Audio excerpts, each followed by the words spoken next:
Hey guys, we're back with our weekly recap. Got Josh with us from Wrecking Ball tonight. Thanks for coming over, my man. It was a pleasure. Great having these guys over to train. All week for us has been about the X-Guard, and now we get to tie in where we ended last week. And if you haven't got a chance to, go back and check out our Gaining the X-Guard from Escaping the Back Mount. Now we're going to start some work and start escaping and attacking from the X-Guard.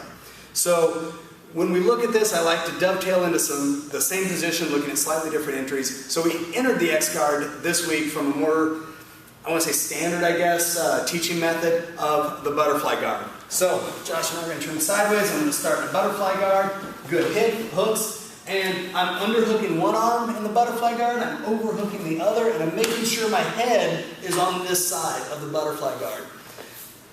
When we come into this half butterfly guard sweep, again, check that video out. We're going into a lot of detail. I'm going to move through it pretty quickly here. I'm removing this knee, and I'm letting this knee slide under so he has space to ball into. As I drop my weight, though, my partner, Josh, can put this leg out and really like base. So, man, he's not going anywhere.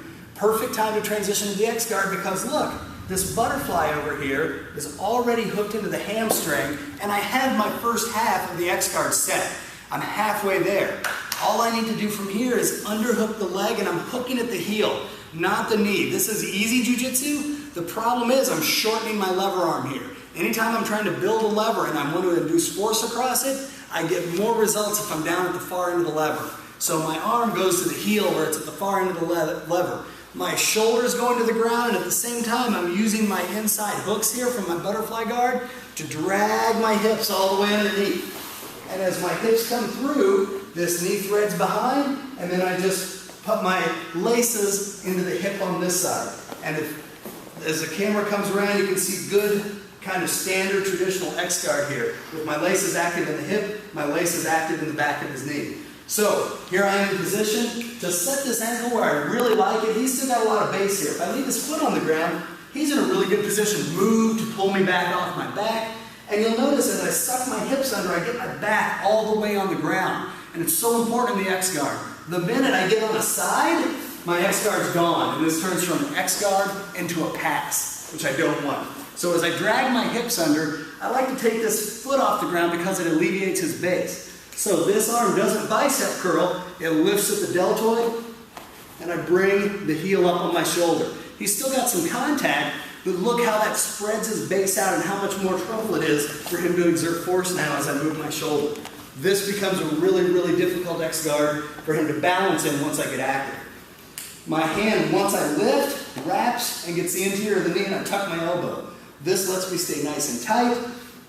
And notice what happens. If I let him go willy-nilly with this knee, he can start turning that knee across my throat. Look, he gets face back.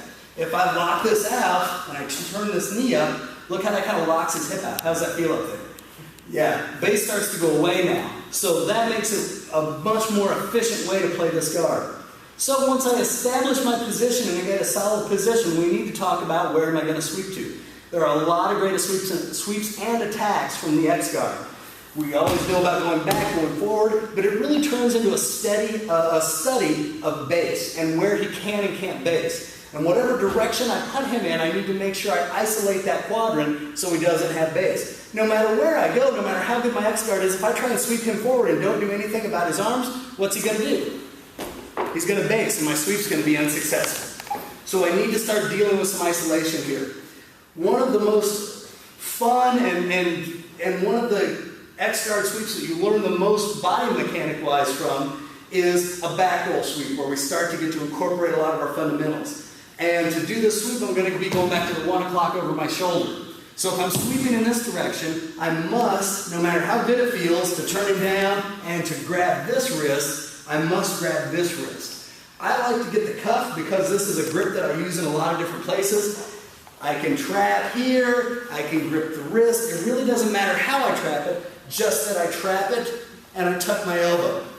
Now, where I'm going to utilize this sweep going to the 1 o'clock isn't when his weight's down. This is where I learn to start reading it, is reading his energy. If he starts pulling down towards my feet, this is not a sweep that I want to try and pull all that weight back up. If I'm here, I'm going to go in the direction that he's already leaning.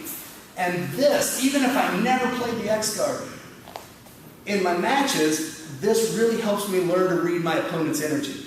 And it's one of the most important things you can do in Jiu-Jitsu is learning that sensitivity to move people.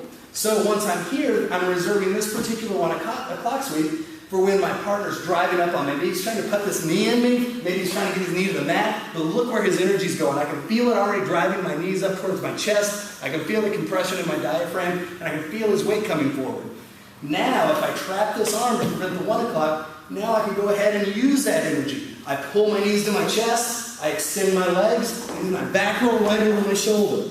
Once I clear and I'm here, I drive my feet past, and I come out in my side mount. And I can set whatever side mount I want.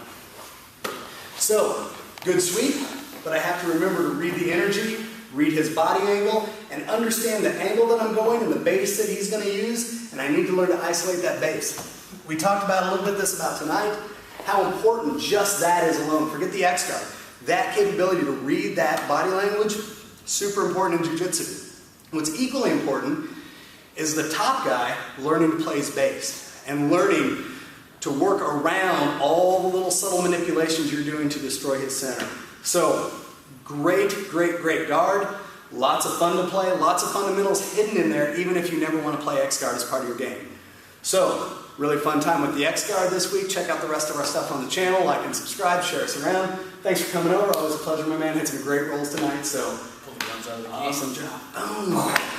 We'll see you guys next week.